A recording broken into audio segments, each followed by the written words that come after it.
What makes crane management software unique in the industry that is different from what the rest of our competition has is we incorporated data acquisition to it.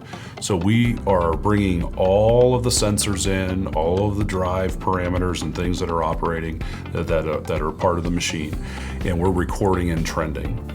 And by doing that, you're capturing nuisance issues that happen. You're capturing power quality problems. You're capturing operator, error, so that you can use as a training tool to say, hey, you did this, this, and this was the outcome of that performance of doing those tasks. We can capture moments in time and then improve the operations of the individual human, or we can make tweaks to the machine to allow the machine to properly operate to the current production requirements. And then we can report on it.